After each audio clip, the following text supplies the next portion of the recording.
হাতের ফোনটা কি স্লো হয়ে গেছে? তাহলে এই ভিডিওটি কিন্তু আপনার জন্য।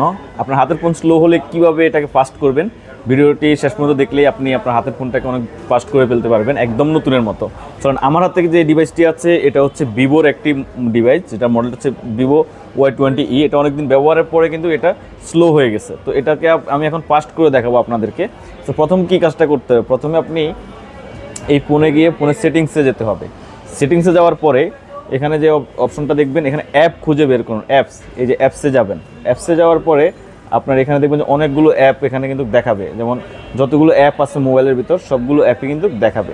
এখন দেখেন আমি আপনাদেরকে একটা অ্যাপ দেখাই, যেমন ইউটিউবটা দেখাই, যেটা ইউটিউব যেহেতু আমরা বেশি ব্যবহার করি, এটার মধ্যে ইউটিউবটা খুঁজে নিই। যে ইউটিউব দেখেন, ইউটিউব অ্যাপটা এখানে 676 MB তারা 676 MB তারা স্টোরেজ নিয়ে রেখেছে, যেটা কিন্তু আপনার ফোনকে স্লো করে ফেলতেছে। তো আপনি ইউটিউবে ঢুকবেন, ঢুকার পরে অ্যাকচুয়ালি এই অ্যাপটা আপনার স্টোরেজ কত স্টোরেজ তারা নিচ্ছে, 1.32 GB, প্রায় যার যেটা ধারণ ক্ষমতা তার থেকেও বেশি কিন্তু সে ব্যবহার করতেছে। তো আপনি এখানে মোবাইল ডাটাতে গিয়ে আপনার স্টোরেজে গিয়ে আপনি এটা ক্লিন করে নেবেন, সেই ক্ষেত্রে কিন্তু আপনার ফোন অনেক ফাস্ট হয়ে যাবে। তো ক্লিন করার উপায় কি?